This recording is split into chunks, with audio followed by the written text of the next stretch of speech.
Bonjour à tous et bienvenue dans le podcast Les deux gars d'AdWord. Chaque semaine, nous retrouvons nos deux experts qui s'affrontent pour déterminer qui dominera le monde de Google Ads. D'un côté, Jason Keenan, le magicien du 514 qui transforme les mots-clés en or. Et de l'autre, Francis Davio, le stratège du 418 qui bâtit des campagnes aussi solides que les remparts de la ville de Québec. Est-ce que ce sera la finesse de Montréal ou la stratégie de Québec qui triomphera? Restez à l'écoute pour un débat aussi instructif qu'excitant. C'est parti pour les deux gars d'AdWord et que le meilleur gagne. Salut tout le monde, bienvenue dans le podcast. Salut Jason, comment ça va? Ça va bien toi? Ça va super bien, merci. Aujourd'hui, c'est une magnifique journée parce qu'on reçoit quelqu'un que j'apprécie beaucoup.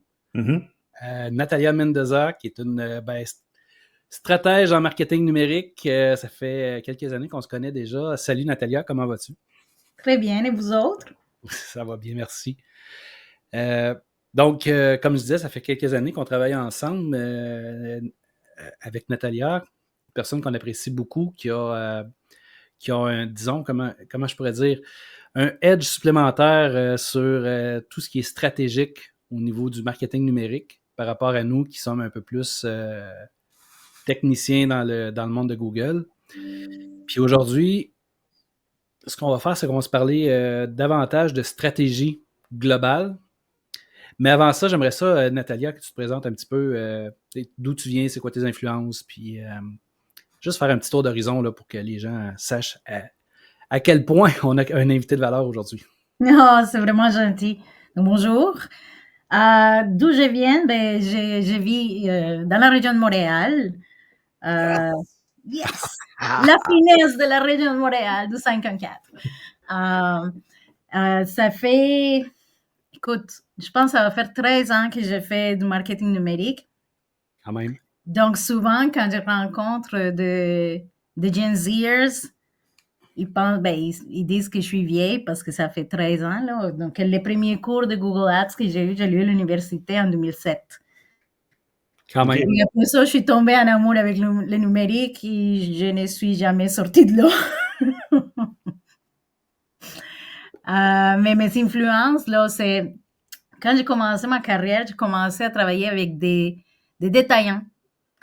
Et les détaillants aux États-Unis et au Canada anglais, pas nécessairement au Québec, mais ça m'a permis de voir un peu c'est quoi l'approche que les gens avaient et toutes les appréhensions que les gens avaient pour le numérique en 2011 et en 2012. C'est comme on part de loin. C'est nouveau, là.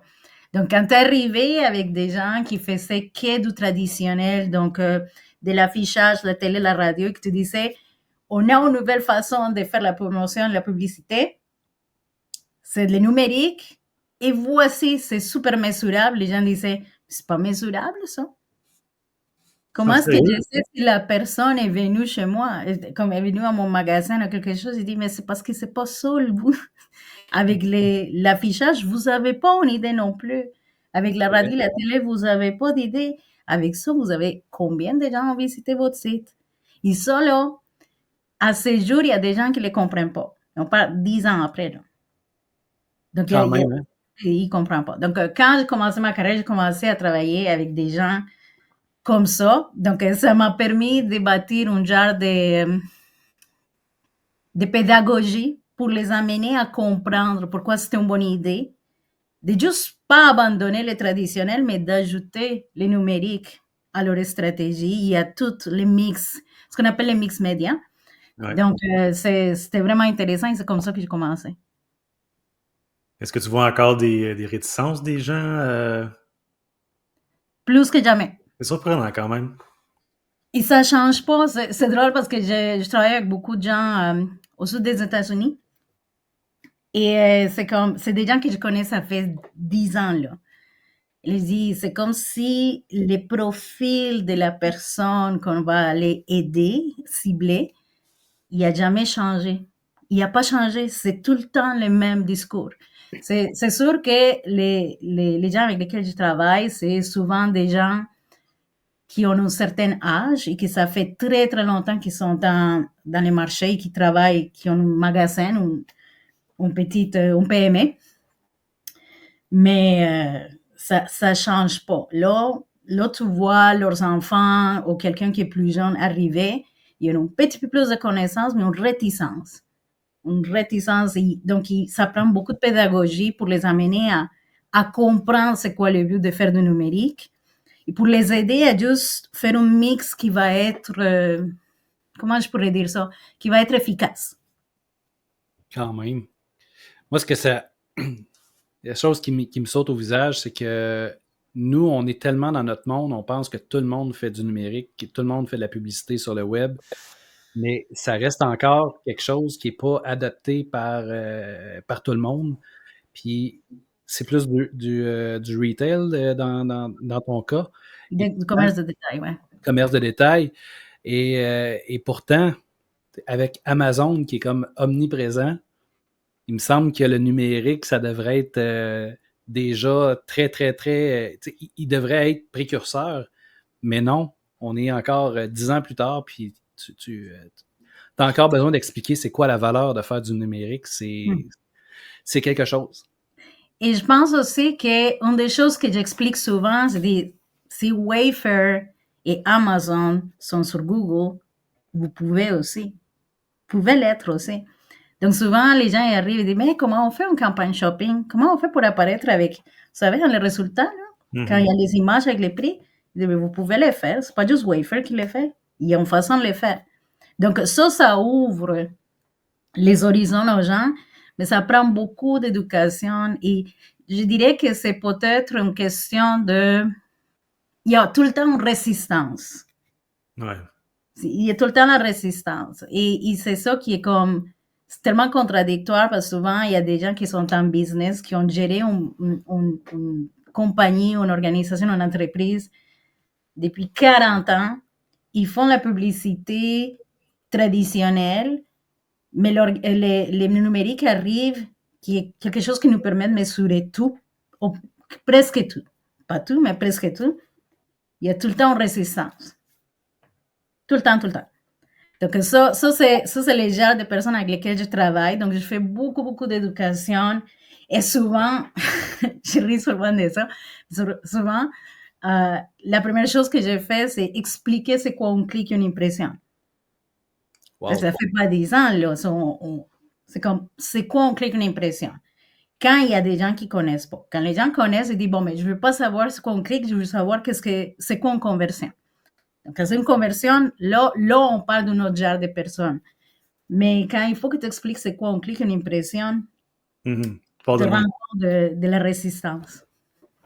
On part vraiment de loin. Ouais. 10 ans après, hein? 10, wow. 12 ans après.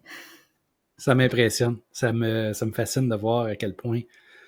Mais on a le même problème que nos clients ont. On pense que tout le monde connaît ce qu'on connaît, puis dans les faits, c'est pas ça du tout. C'est pas ça du tout. Écoute, génial. On avait préparé quelques questions pour toi, Natalia. Puis j'aimerais ça qu'on y aille comme ça. En fait, première question, j'aimerais ça savoir pourquoi tu penses que c'est essentiel d'avoir une stratégie de marketing avant de se lancer. Et nous, on est très bas niveau, là, disons, avec Google. Nous autres, c'est comme on ouvre la machine puis on se pose pas trop de questions, mais tout ça rentre dans un plan global. Pourquoi ça serait important de le faire? Parce qu'il faut que tu capitalises sur ce qui te ramène de l'argent. Donc, souvent, avec nos clients, et même avec plusieurs agences et clients d'agences, ce que j'ai dit, c'est est-ce que vous savez c'est quoi, d'où ils viennent vos clients? Est-ce que vous savez où sont situés ces gens-là? Est-ce que vous savez si, par exemple, on parle des médias sociaux et des Google Ads et des Facebook Ads, c'est quoi qui vous ramène les meilleurs retours sur l'investissement? Donc, les gens, souvent, ils n'ont juste pas d'idée. Ils veulent juste avoir des gens qui leur appellent, ou remplir un formulaire ou qui vont faire un achat en ligne. Donc, ce qu'il faut établir du début, c'est, OK, on va voir des canaux et c'est quoi les canaux qui vont nous ramener le plus d'argent en retour. Donc, c'est quoi qui va me générer plus de ventes à la fin. Donc, c'est pour ça qu'il faut établir une stratégie. Donc, c'est quoi? Il ne faut pas juste se mettre à faire la publicité partout. Il faut aller chercher les données. Il faut aller voir c'est où que nos clients sont et établir une stratégie en fonction de ça. Maintenant, une stratégie, comme vous le savez bien, ça vient du jargon militaire, n'est-ce pas? Donc, il faut être tactique. Il faut savoir, OK, donc si je cible ce marché-là, combien de gens je vais avoir là et combien de conversions potentiellement vont me permettre d'aller là. Donc, ça fait partie de la stratégie. Je pense que ça arrive de plus en plus avec une certaine génération dont les gens ils sont capables de dire bon, mais je n'ai pas un budget infini, contrairement à ce que Facebook disent. Donc, où est-ce que je vais mettre mes investissements pour aller chercher mes ventes? Donc, c'est juste des bases. Il faut juste penser avant de se mettre à faire la publicité. Et par où, dans le fond, que tu commences? C'est quoi le point de départ pour essayer de trouver cette stratégie-là? C'est très intéressant comme question. Ça, je l'ai fait souvent. Donc, je fais deux choses. Je fais tout le temps un audit du site pour savoir si le site est en règle. Et souvent, quand le site est en règle, je vais le dire à la personne, je dis, si vous voulez faire la publicité, il va falloir que vous changez de site ou que vous investissiez sur ça, parce que sinon, vous allez perdre l'argent. Et par la suite, j'ai fait une étude du marché où je vais aller chercher ce qu'on appelle les parcours consommateurs, les Customer Journey en anglais. Mm-hmm. Donc, je vais voir, OK, par rapport à un marché spécifique et avec des compétiteurs, c'est quoi que je peux aller faire et c'est où que je dois me placer pour aller être compétitif. Donc, ça, c'est les deux premières choses que j'ai fait. Et bien évidemment, à l'intérieur, il y a tous les mots-clés, ce qu'on appelle l'analyse comparative. Je vais aussi profond qu'aller chercher de l'information au sujet comment on appelle ça, de ta proposition de valeur. Parce que là, ça arrive souvent que tu vas voir, ça arrive souvent au sud des États-Unis. Tu vas voir 50 détaillants dans la même rue qui font exactement la même chose. Il n'y a pas de facteur de différenciation. Donc, comment tu arrives à proposer une stratégie quand les autres, ils sont probablement en train de le faire aussi. Donc, il faut faire une analyse afin d'être capable d'aider ces gens-là à juste établir une stratégie. Et comment tu t'y prends pour trouver la proposition de valeur quand elles sont toutes pareilles? C'est beaucoup de jacettes. On parle. Donc, on fait... Ça prend beaucoup de travail parce que là, souvent, quand tu arrives à une rencontre où tu présentes tes services, les gens n'ont aucune idée de ce qu'une proposition de valeur. Donc, il faut que tu ailles chercher l'information, que tu poses des questions, donc à l'entrevue. Et à ce moment-là, je pourrais établir un genre de proposition de valeur. Donc, voici ce que vous avez, voici la personne que vous ciblez, et voici ce que vous réglez et ce que vous voulez régler comme problème. Donc, ça c'est beaucoup d'aller-retour, beaucoup de conversations avec les clients. Donc, souvent, on a juste une heure de conversation avec les gens. Et il faut que tu ailles chercher le plus d'informations avec ça pour pouvoir faire une stratégie. T'sais, nous, on le fait un peu ça aussi, hein, Francis. Je veux dire, quand on fait des annonces, on essaie de trouver justement qu'est-ce qui fait en sorte qu'on se différencie de l'autre personne qui fait les annonces dans le même domaine que nous. Oui. C'est vraiment pas facile. Puis des fois, dans mon expérience à moi, quand je demande aux clients, qu'est-ce que tu penses, toi, qui te sépare de la compétition? Puis souvent, c'est toujours la même réponse. Mon service à la clientèle est meilleur. Mais ton compétiteur va dire la même chose. En effet, fait que c'est vraiment intéressant d'essayer de trouver justement ça. Ça, c'est un gros défi, je trouve. C'est pas évident de dire, parce que la plupart vont dire, c'est ça, justement, j'ai un service ultra professionnel, on a un service clé en main, mais c'est comme la base. Je fais pas affaire avec une entreprise pour pas avoir un service clé en main. Je vais avoir le meilleur service, je vais avoir un service professionnel. Fait que c'est comme de base, tout le monde devrait offrir ça au minimum. Des fois, c'est pas facile de leur faire dire c'est quoi leur sauce secrète pour que ça fonctionne, mais ouais, c'est un bon défi, c'est un très bon défi. Et ce qui est intéressant avec ça, c'est que souvent les gens, et ça arrive à n'importe quel entrepreneur, là, Souvent, les gens ils vont s'élancer en affaires parce qu'ils ont une bonne idée, mais ils n'ont pas nécessairement pensé à c'est quoi le problème qu'ils veulent régler. Et ça, on a tous été là, on a tous été coupables de ça, mais c'est majoritairement ça qui arrive. J'ai une bonne idée, mais il n'y a aucune réflexion. Je dirais pas une étude marketing, mais il n'y a pas de réflexion sur le sujet. OK, c'est quoi le problème que je veux arranger? Qu'est-ce que je veux réparer? Effectivement. Il veut pas rien réparer, il veut juste faire de l'argent. Mais on veut tous faire de l'argent. Ouais, au départ. Mais oui, il faut que ça soit rentable, mais je comprends aussi l'idée que souvent on se dit, hey, ça va régler les problèmes de tout le monde, mais on n'a pas identifié à qui ça peut vraiment profiter. Puis des fois, on a déterminé que ça réglerait le problème d'une personne qui n'a pas les moyens de t'acheter non plus. Je suis passé par là, moi aussi. Mais on est tous coupables de ça, je pense, à un moment donné. Absolument.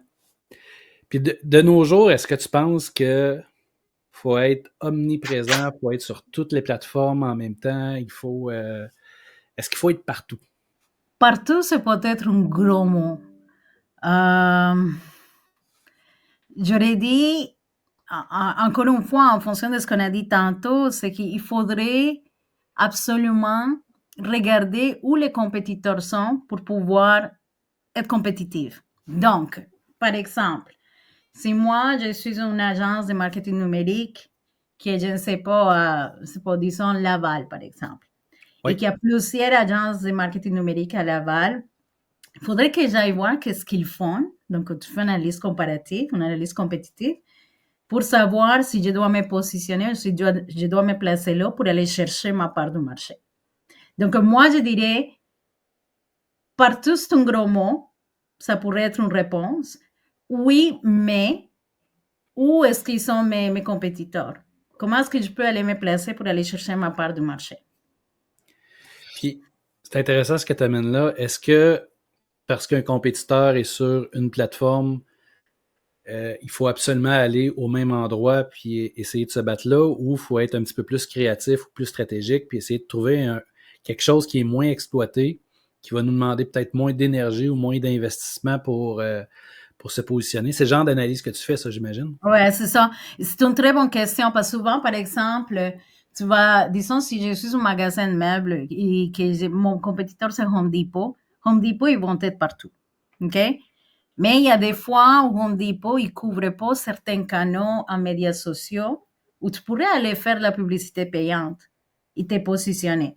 Donc, souvent, l'exemple que je donne, c'est dans l'analyse que tu fais, tu vas voir des gens ou des canaux comme Reddit qui sont extrêmement populaires parce qu'ils sont majoritairement masculins.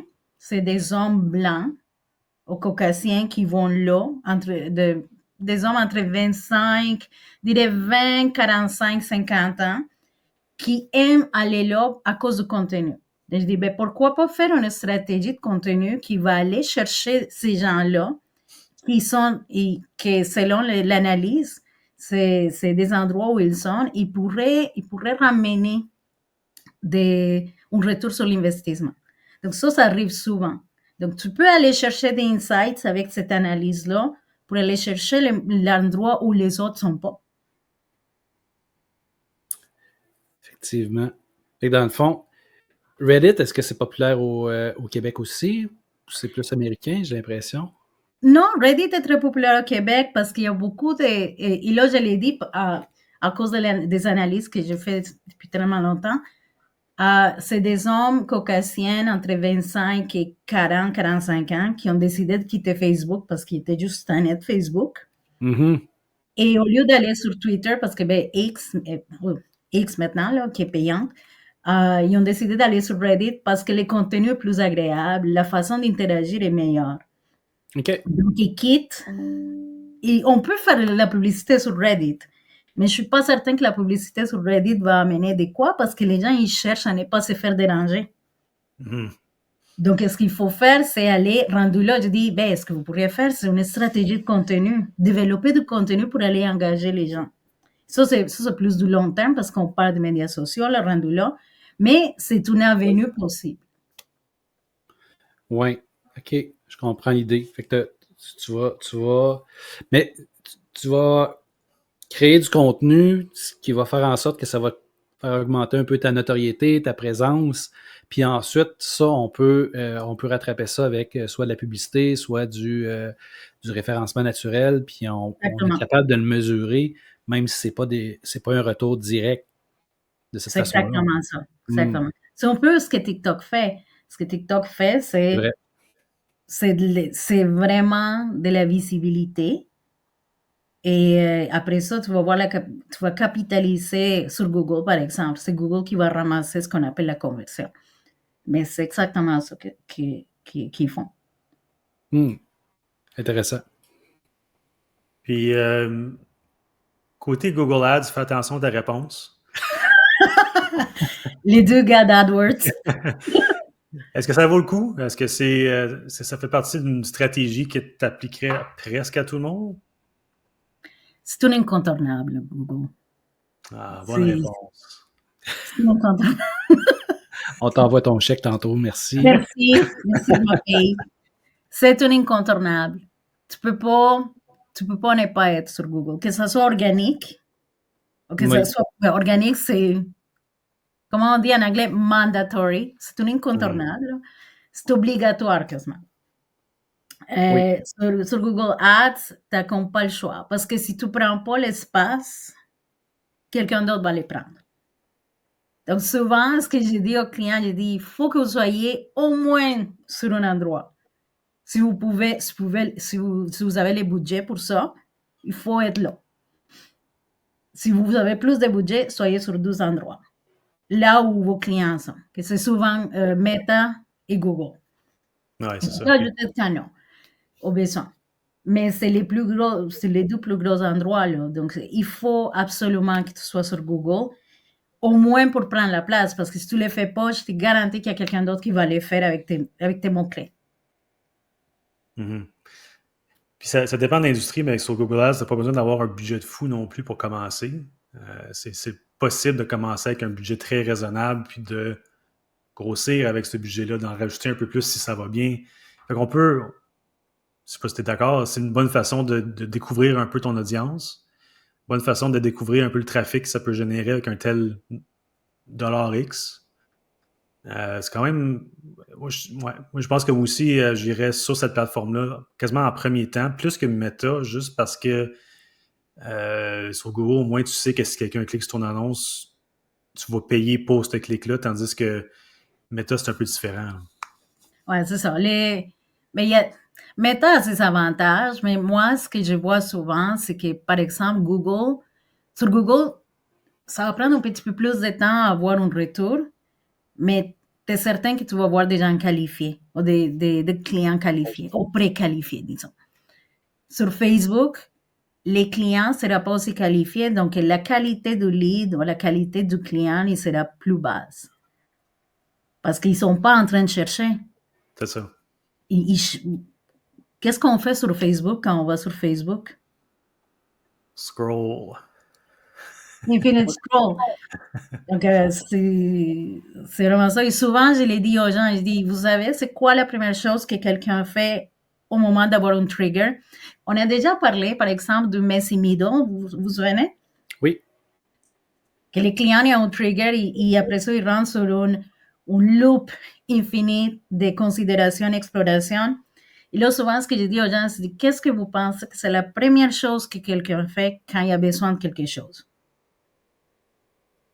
La réponse est, je ne sais pas. Moi, j'ai la réponse. Je dis, la première chose qu'ils font, c'est qu'ils vont chercher un magasin de meubles proche de chez moi. Oui. Si j'ai besoin d'aller me faire couper les cheveux, j'ai besoin d'un salon de beauté ou de coiffure près de chez moi. C'est la première chose qu'ils vont faire. Et par la suite, ils rentrent dans les processus infinis d'exploration. Ça, c'est une autre chose. Mais s'ils ne sont pas là, quand quelqu'un fait une appliance store near me, un magasin de meubles proche de chez moi, Donc, on vient de perdre une opportunité. Oui. Fait que, dans le fond, le Messi Middle fait qu'on est moins comme avant. Avant, on pensait vraiment en termes de tunnel de vente. On avait des recherches de haut de tunnel où est-ce que là, c'est des gens qui sont plus en exploration, des gens qui sont plus en considération puis vers l'achat. Mais maintenant, on dirait que toutes ces étapes-là peuvent se passer en une fraction de seconde ou en quelques 3 jours. semaines. C'est ça. 3 semaines. Dépendamment du bien que tu es en train de promouvoir. Donc, ça peut prendre 12 jours, quelques secondes, comme ça peut prendre 3 semaines. Donc, nous, il faut le prévoir. Puis souvent, ce qu'on a eu l'habitude de faire dans le passé, c'est toujours de se concentrer sur le bas du tunnel, où est-ce que les gens sont prêts. Mais maintenant, si on fait juste se concentrer sur ça, peut-être qu'on échappe 80% de nos opportunités de vente. Exactement. C'est à réfléchir, c'est une nouvelle façon de faire. Et d'après moi, ça s'en va vers là. Seulement hier, là, je pense que j'ai assisté à une petite formation où on parlait de Google et comment ça fonctionne Google et qu'est-ce qu'il faut faire pour que Google soit efficace. Et là, on parlait aussi de tout ce qui est automatisation et tout ce que l'intelligence artificielle va venir faire sur une campagne. Donc, si on n'est pas prêt à avoir cette mentalité il faut aller couvrir un petit peu toute notre base, comme on dit en baseball, cover all your bases, mais on va perdre des opportunités. Mais il faut juste montrer ou laisser Google comprendre et se faire une idée du parcours consommateur. C'est un peu ce qu'il essaie de faire avec les campagnes Performance Max, où est-ce que il essaie de couvrir justement le Messi Middle avec une seule campagne. Est-ce que tu penses que c'est une bonne pratique d'avoir... on s'est questionné là-dessus, Jason puis moi, mais est-ce que tu penses que c'est une bonne pratique d'avoir uniquement des campagnes Performance Max dans une stratégie? Je ne pense pas que c'est une bonne idée. Je crois que c'est important d'en avoir une, en autant qu'on ait des données significatives. Donc, la campagne, et ça, je pense que vous le savez mieux que moi, là, c'est la campagne Performance Max va optimiser les comptes en fonction des conversions. Mm-hmm. Donc, si tu n'as pas généré de conversion et que tu pars tout de suite avec une campagne Performance Max, pas l'idéal. Pas l'idéal. Je pense que, par contre, d'ici peut-être 1 ou 2 ans, c'est vers là qu'on va s'en aller. Là. Si tu pars une campagne Performance Max, on va être capable d'avoir des conversions et d'avoir un compte qui fonctionne rapidement. Mais encore une fois, en fonction de ce que j'ai entendu cette semaine, il faut quand même laisser le temps à Google d'apprendre et ça peut prendre jusqu'à 30 jours. Donc, la question des 30 jours, ça ne change pas parce qu'il faut qu'ils apprennent, il faut qu'ils comprennent les structures du compte, qu'ils comprennent les marchés, qu'ils comprennent nos audiences. Donc, c'est un processus quand même assez... c'est complexe pour nous, mais avec l'intelligence artificielle, ça va se faire comme ça. Là. De plus en plus, hein? De plus en plus. Puis ça va aller rapidement. Je pense qu'on a un petit avantage de ce côté-là au Québec parce que j'ai l'impression que les choses arrivent toujours un petit peu plus tard. On va avoir le temps de voir qu'est-ce qui se passe ailleurs pour pouvoir l'étudier puis bien le maîtriser, mais effectivement. Puis encore, on y revient souvent. Jason l'avait prédit, je pense, en 2018 ou 2019 que les mots-clés allaient disparaître éventuellement. Je pense qu'on se dirige de plus en plus vers là, malheureusement. Je me souviens de cette conversation-là parce que je pense que je faisais partie de cette conversation-là en 2021, 2022. Et là, on le savait qu'on s'en allait vers là. Nous, on résistait. Ah, tout à fait. La résistance. Tout à fait.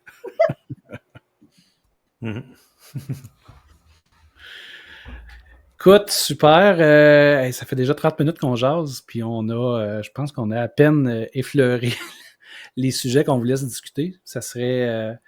je pense qu'on est dû pour un autre épisode avec toi prochainement, Natalia. De stratégie, yeah! Mais c'est une belle conversation intéressante, je trouve, parce que nous, on est très, très technique, on est très dans coche ici, coche là, fais telle ou telle chose, mais d'avoir une vue globale, de toute façon, on s'en va vers là. Le marketing évolue vers ça avec l'arrivée de l'intelligence artificielle. Ça va être de plus en plus important de comprendre la stratégie dans son ensemble, le contexte, macro, micro, le parcours consommateur, ça prend de plus en plus de place dans nos stratégies. Puis on le voit même nous, avec nos campagnes, c'est différent. Ça a beaucoup évolué là, en 2-3 ans, effectivement. Ça va vite. Oui. Mais un gros merci, Natalia, de t'être prêtée au jeu avec nous aujourd'hui. Merci beaucoup. Merci de m'avoir invité. Toujours un plaisir, puis on se reparle bientôt. On se reprend, oui. Merci. Bye.